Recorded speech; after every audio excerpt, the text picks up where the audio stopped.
Has the move been completed yet? The movers will arrive in 3 hours. It's Scott's lover, who is trying to kick Nicole and me out of the house. Mandy stole Scott from me. I used to run a salon from home, and losing this house means I also lose my workplace. She intended to take over my salon. However, things didn't go smoothly, and ultimately she will face hardships. I never thought such misfortune would befall me, but at the same time, it's the first time I've been supported by so many people. I feel the importance of having good connections with people more than ever. My name is Kelly Johnson, 45 years old. With my husband Scott Johnson, who is 5 years older, and our middle school daughter, Nicole, makes us a family of 3. We have been married for 15 years. Scott and I met at work, and I quit my job when we got married, but Scott continued working. He has now been promoted to the point where he attends board meetings as an executive director. The reason I quit was not to become a housewife, but to start my own business. I once shared my dream of running a salon with Scott when we started dating. That's a wonderful dream. I want to support you with all my heart. Really? I'm so happy. You're the first to say you'll support me, Scott. I had always been told by family and friends that I shouldn't become an entrepreneur, so his support truly meant a lot to me. Scott actually encouraged me to quit my job and go back to school when we got married. It's a chance to study seriously. Really? Tell the truth, I've wanted to go to school for a long time. I wanted to open a massage salon that supports dieting. This required a substantial knowledge of the body. I discovered I was pregnant right after we got married and attended school while pregnant. On days when I felt unwell, I got to take classes online. With Scott's support, I attended school for 2 years, gave birth to Nicole during this period, and successfully opened the salon at home. Those busy 2 years are vivid in my memory, as if it were yesterday. For Nicole's sake, I worked hard to make the salon successful. This effort paid off, and 3 years later, my schedule was filled with repeat customers. A system where regulars who received maintenance would refer new customers had formed. By the 10th year, the salon had become so popular that it was hard to get a reservation.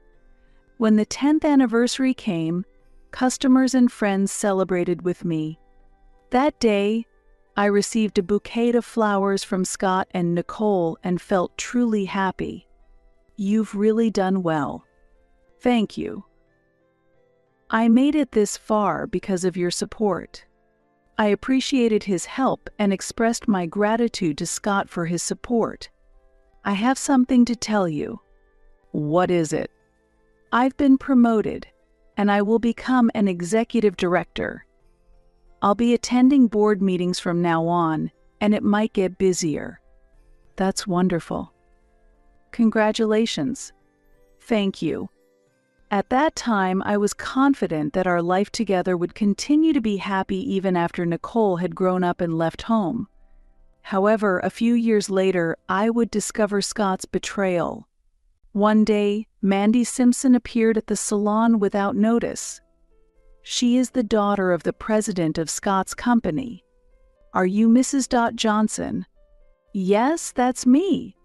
Do you have a reservation? No. I heard about this place from Scotty. Scotty, I am Mandy Simpson. Simpson as in.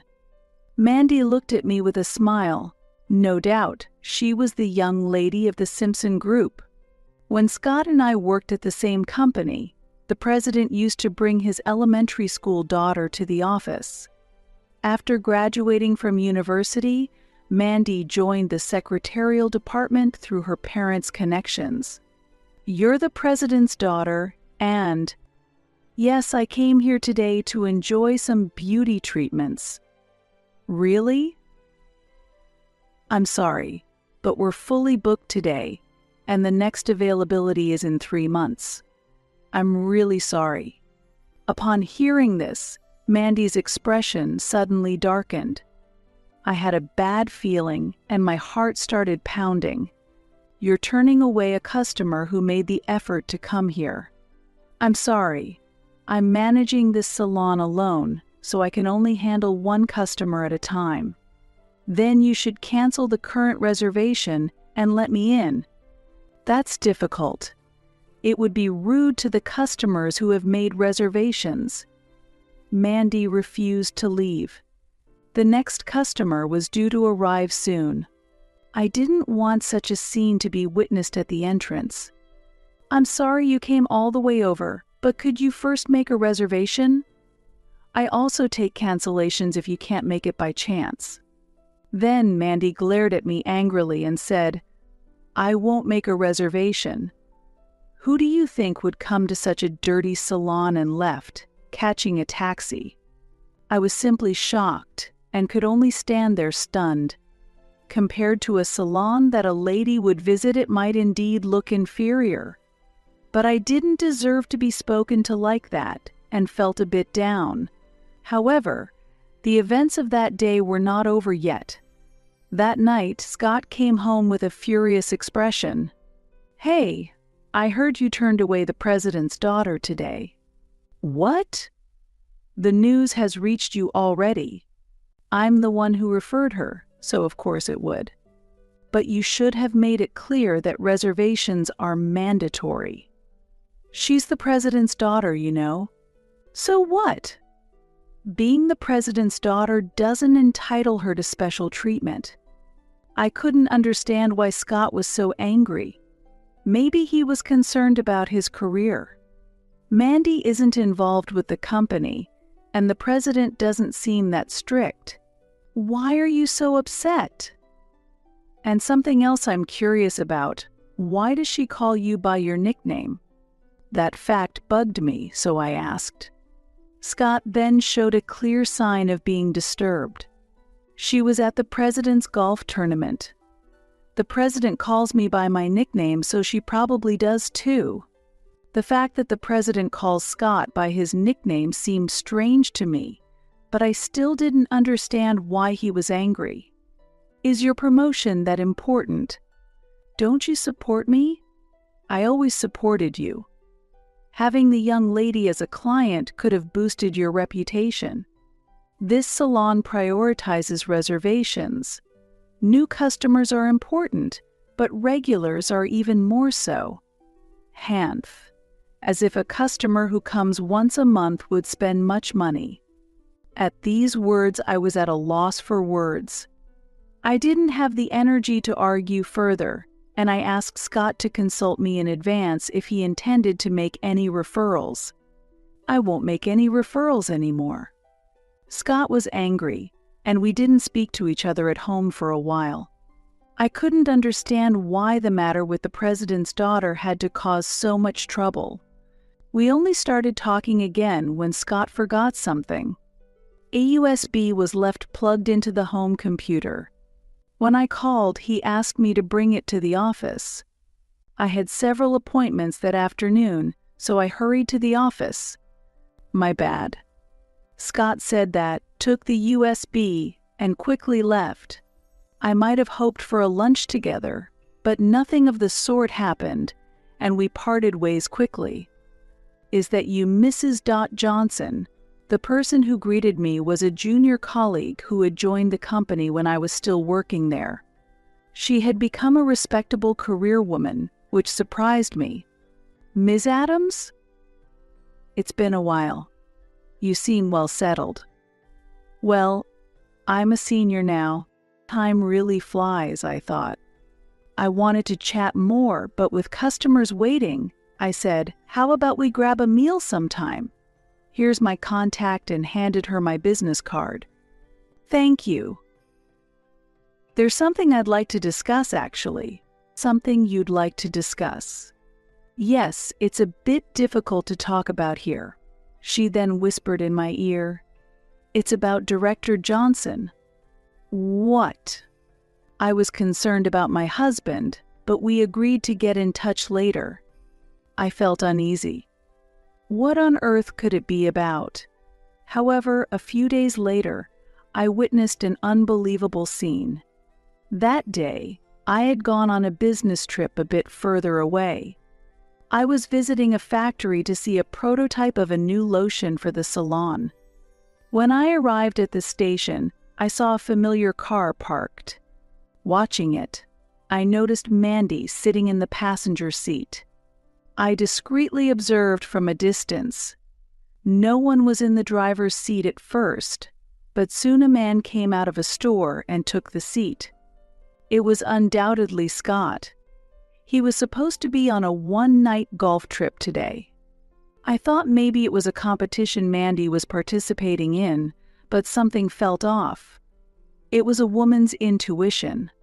Then, in the next moment, Mandy wrapped her arms around Scott's neck and kissed him on the cheek. Scott happily returned the kiss on her lips. They laughed shyly and drove away from the station. I was so shocked that I just collapsed right there. The next day, late at night, Scott came home. "Oh, you're still up. You could have gone to bed. We need to talk." "About what?" "Who did you go on a trip with last night?" "It wasn't golf, was it?" Scott seemed a bit taken aback by the sudden question. "Yesterday, I saw you at the station. You were kissing Mandy in the car." Hearing this, Scott sighed heavily. "Yes, I went on a trip with Mandy." Surprisingly, Scott calmly admitted to the affair, and even more astonishing, said, "Now that it's out, it's easier to talk. I actually plan to wait until next year, but I'm not interested in you at all anymore. I want to marry Mandy soon. Even my mother agrees." I never expected that my mother-in-law had been consulted in advance. For the first time, I realized she was on her son's side. "Are you considering a divorce?" "Yes. I'd be happier coming home to a young wife rather than an older woman like you." Seeing the kiss was shocking enough, but I never expected such a statement. "Let's discuss this with Mandy as well." I managed to say this while desperately trying to maintain my composure. Over the weekend, we invited Mandy over and had a talk. We haven't told Nicole about the situation yet. She might notice that something is off, but being a middle school student, she seems to be considerate and hasn't said anything. We asked Nicole to go out, and the three of us gathered. Scott and Mandy, sitting in front of me, were holding hands. There was no sign of remorse from them. To them, I was just an obstacle now. When did this relationship start? About a year ago, I guess. That long. I hadn't noticed anything over this past year. I remember that Scott got promoted a year ago. When I realized that the late returns home and the weekend outings were all to meet Mandy, anger welled up inside me. After the divorce, I will be taking over the house and the salon. Wait a minute. Even if I leave the house, why should you take the salon too? Well, the salon is attached to the house, isn't it? Are you planning to continue coming here? That's right, but I hadn't thought about not being able to provide services to the local clients anymore. If I leave this house, I have to give up the salon as well. I was so shocked by Scott's affair that I completely forgot about the salon. Even if I have no other choice but to leave, it will be impossible for you to run the salon. I will shut it down. Don't worry, my father will provide financial support, and I will hire staff. I never imagined losing not only Scott but the salon as well. That hurt even more. I want you to sign the divorce papers quickly and leave. I can't wait to live here with Scotty. Yes, I see, but it won't be that simple. Is it a matter of money? I will pay proper compensation. I have the money. That's your parents' money, isn't it? And do you really think your father approves of this? My dad supports everything I do. And with Scotty by my side, there's no problem. Even his mother supports us. I no longer had the energy to delay the divorce. If Scott's decision is this firm, there's no point in clinging to anything. Since I would receive compensation, I decided to proceed with the divorce proceedings quickly and settle everything. However, I was worried about Nicole. Just then, the door burst open, and Nicole entered the room. "Mom, let's leave these people and get out of here.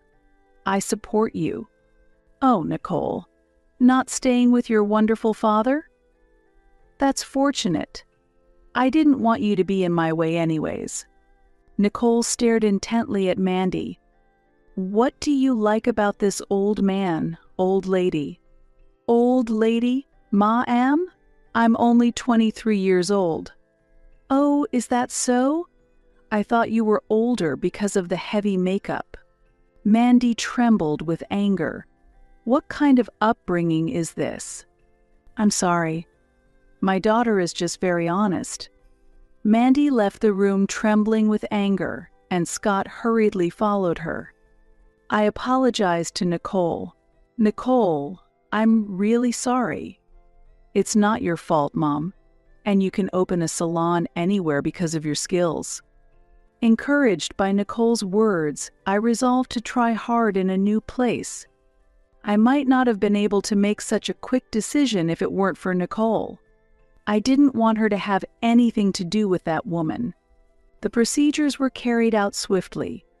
All matters regarding compensation and child support were arranged through a lawyer. I honestly told my salon clients that I was divorcing and leaving the salon. There were words of encouragement from them, as well as reactions of disappointment and anger.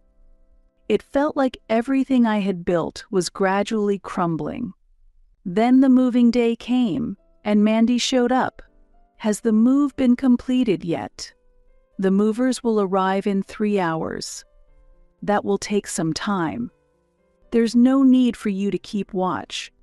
While Nicole and I were packing, Mandy wandered around the salon and spent time intimately with Scott. I tried not to let it bother me. When the movers arrived, we successfully moved all our belongings. "Well, this is goodbye from us. Bye-bye." Mandy, arm in arm with Scott, waved at us. I handed her a thick file containing legal documents for the salon. "This is important documentation for running the salon, so make sure to read it carefully." "I understand." Thus began a new life for Nicole and me alone. Using our savings, we bought a used house and set up part of it as a new salon. I was surprised at how many bookings we received after announcing the opening date. Despite the increased distance, many of my regular customers came to visit. Additionally, acquaintances living near the new store spread good word about the salon, and Nicole actively promoted it on social media. Tears spilled over as I realized how many people were supporting me. A month later, the salon was running smoothly. During that time, I received numerous frantic calls from my husband and his lover on my cell phone, which I continued to ignore. However, they even started calling the salon. Hearing Mandy's voice was exasperating. "Hey you've exposed us, haven't you?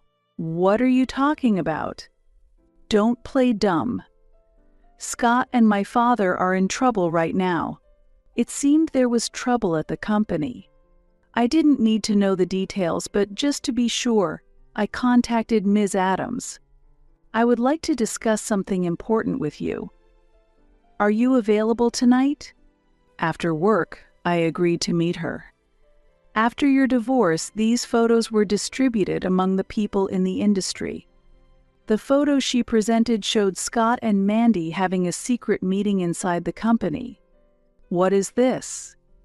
Do you remember when I said I had something to discuss with you? This is it. Since it was right after your divorce, I thought it was no longer necessary. But hearing Mandy bragging about how she ousted you made me lose my patience. Scott and Mandy's affair was already widely known within the company. The president, indulgent towards his daughter, did nothing about her actions. So, I decided to leak this fact to the public. As a result, Ms. Adams and several other employees took photos of Scott and Mandy's secret meetings. Scott and Mandy were careless and were easily photographed. But why you? Because you helped me a lot when I was a new graduate. I felt like crying. Also, I was angry at Mandy, who did whatever she wanted after joining through connections, and at Mr. Johnson and the president for overlooking it. Currently, a corporate affair scandal could be a fatal blow. The public's view of infidelity is harsh, and clients tend to distance themselves quickly. But won't you and your colleagues be troubled if the company faces problems? Don't worry. Our company was set to be acquired by a foreign corporation several years ago, and it's possible to request a transfer to the parent company. It seems that the acquisition of the company had already been decided. This issue has devalued the company, and the sale at a very low price is underway. The president only now got furious about the affair. Scott was urged to take responsibility. However, expectations were low that Scott would take any meaningful action, and he eventually declared he would resign to take responsibility and left the company. Afterward, there was constant strife between the unemployed Scott and Mandy. Mandy tried to return to her parents' home, but her mother refused and actually opposed her marriage, saying, "Don't ever come back once you leave." With nowhere to go and her father busy with company issues, Mandy was largely ignored. Eventually, with no means to live on her own, Mandy became dependent on Scott. Then, another problem occurred. The salon was sued. This was because a customer developed skin problems due to the lotion used. Bad rumors spread quickly, and customers left in no time. Mandy, who was not involved in customer service, decided to blame the employees for the problems that occurred. Angry employees left as a result, and new problems arose. Mandy did not have a massage qualification, and the salon had been viable thanks to the employees. She had never looked through the important documents I handed over when I left the house. However, bookings from customers continued to come in. Unaware customers thought I was still running the salon and visited. As a result, many complaints were lodged with the Consumer Consultation Center, and eventually an audit was conducted on the salon. The salon, which had not followed any operational rules, was forced to close down, and it was unable to refund prepaid vouchers. Mandy's spending was terrible. Having nowhere to go, Mandy visited my salon. "Please help me. I have no one else to turn to." "Why are you asking me for help? Because there's no one else." At that moment, customers resting in the waiting room stood up and confronted Mandy. "You have the nerve to show your face here. Just go back where you came from." One by one, the women who were regulars at my salon and had come from far condemned Mandy. Unable to bear it, Mandy fled back home. The salon she managed soon went bankrupt. What remained were the refunds to customers and unpaid wages to employees. As a result, Mandy took out loans to settle these debts. Her parents refused to assist her, and she was forced to borrow from financial institutions. Meanwhile, Scott still had not found a job and, due to his pride as a former director, was picky about employment. "You should work, even if it's just at a store or something, to make some money." "What? There's no way I would do such work. You should work instead." Such arguments continued to be a regular occurrence. Eventually, unable to withstand the pressure of repayment, Mandy started working as a cashier in a supermarket, and Scott began working as a delivery person. but it was still difficult to repay the debts. Mandy eventually went to her parents' house to beg for help. She promised to repay and created a promissory note. A few days later, Nicole suddenly burst into the house as if fleeing. "What's wrong?" "He's chasing me." "Who?" At that moment, Scott appeared, wearing a delivery service uniform. "What are you doing?" Suddenly, he started apologizing at the entrance. I sent Nicole to her room and decided to talk with Scott alone. "Kelly, I was wrong. I want to start over with the three of us as a family. I'm serious. After you left me and Nicole for another woman, why do you think we can start over? I intend to divorce her." "What?